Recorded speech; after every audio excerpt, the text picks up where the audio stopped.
Negara hadir untuk menata keteraturan. Jadi kalau bisa diatur dan diurus dengan baik, saya kira tidak ada masalah, tidak ada keributan hari ini. Sekarang saya mulai kasih tahu di mana sebenarnya masalah pokoknya. Masalah pokoknya itu kan berawal dari semua ketentuan komitmen negara yang sudah disepakati antara warga negara Indonesia asli Papua dengan negara ini sudah diatur. Dan komitmen ini dituangkan mulai dari pasal 18B Undang-Undang Dasar 1945. Negara mengakui dan menghormati satuan-satuan pemerintahan daerah yang bersifat khusus atau bersifat istimewa yang diatur dengan undang-undang. Kita punya diatur dengan Undang-Undang 21 2021 yang kemarin kita sudah robah dengan Undang-Undang nomor 2 tahun 2021. Di sanalah komitmen kebangsaan itu diikat antara warga negara Indonesia asli Papua dan pemerintah Republik Indonesia. Itulah komitmen perikatan yang kita berdiri tegak di atas itu, bukan di tempat lain. Di dalam Undang-Undang nomor 2 tahun 2021 dan di sana ada ketentuan porsi-porsi warga negara Indonesia Nusantara dengan warga negara asli Papua itu sudah diatur 80-20. Sudah diatur. Adakah kita menggunakan acuan itu atau tidak? Ingat, negara ini adalah negara hukum. Bab 1 bentuk dan kedaulatan ayat 3, Indonesia adalah negara hukum. Poin, tidak ada tambahan lagi. Kalau sudah negara hukum, asas-asas itu kita harus patuhi. Dan ada 3 asas dunia yang kita lex specialis, derogat legi generalis. Peraturan yang bersifat khusus mengesampingkan peraturan yang bersifat umum. Jadi itu asas lex spesialis itu sudah dijabarkan oleh negara di dalam ketentuan 80 porsi 80-20 itu. Patuhi itu. Tapi hari ini mulai dari provinsi, mulai dari kabupaten, semua asas itu sudah diinjak-injak. Negara hadir untuk menata keteraturan. Kalau keteraturan itu sudah diatur di dalam ketentuan undang-undang, patuhi itu dengan baik.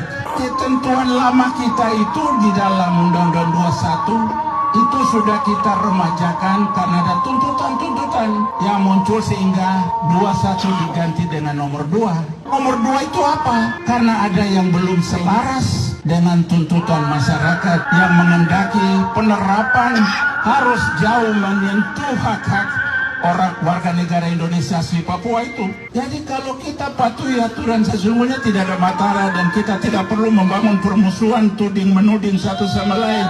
Saya mau kasih tahu pasal 28J ayat 1.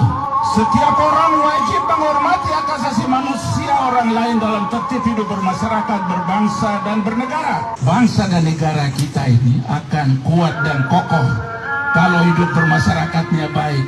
Kalau kita sudah gagal hidup bermasyarakat dengan kekayaan kemajemukan, kita sepakat untuk merontokkan bangunan NKRI. Hari ini jangan menilai mereka itu pemberontak, tapi justru mereka adalah pencinta NKRI yang menghendaki keseimbangan itu terjadi.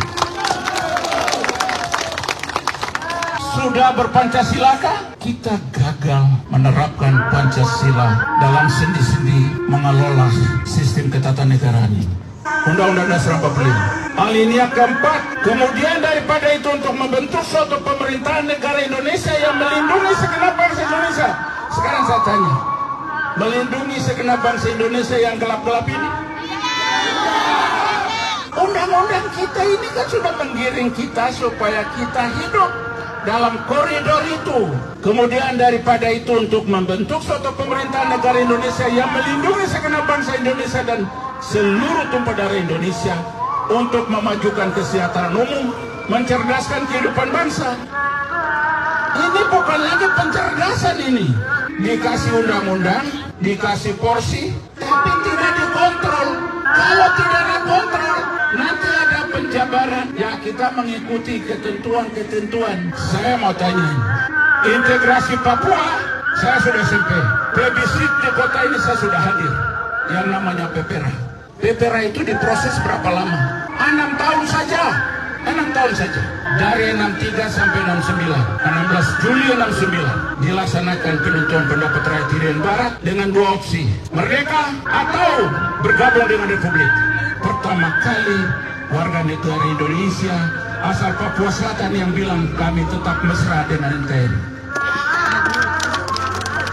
Jangan hal ini dikhianati. Orang baik yang lebih dulu menyangkal hak dasarnya lalu menyerahkan kepada keharmonisan kebangsaan itu adalah rakyat yang hari ini mulai disingkirkan oleh praktek-praktek money politik. Ini praktek money. Saya sudah ikut pemilu dan jadi penyelenggara pemilu mulai dari tahun 71 di Kimam. Saya baru ketemukan pemilu yang amburadul dahsyat ini tahun ini.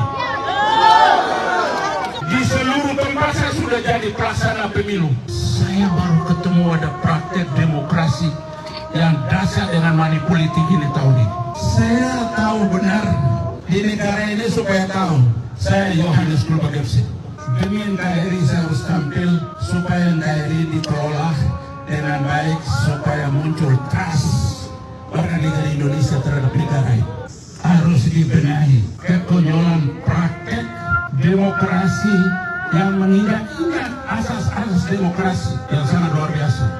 Kami sesungguhnya tidak gerojo jadi anggota DPRD, tapi karena sistem ketatanegaraan mengenai ada anggota DPRD, ya kami juga ingin berperan. Kita tidak tahu masalah ini mau diselesaikan atau tidak, mau dibiarkan. Tapi kalau negara ini sungguh-sungguh mau supaya kita hidup harmoni dalam melodi Indonesia Raya, kita mau hidup harmoni dalam melodi Indonesia Raya yang indah.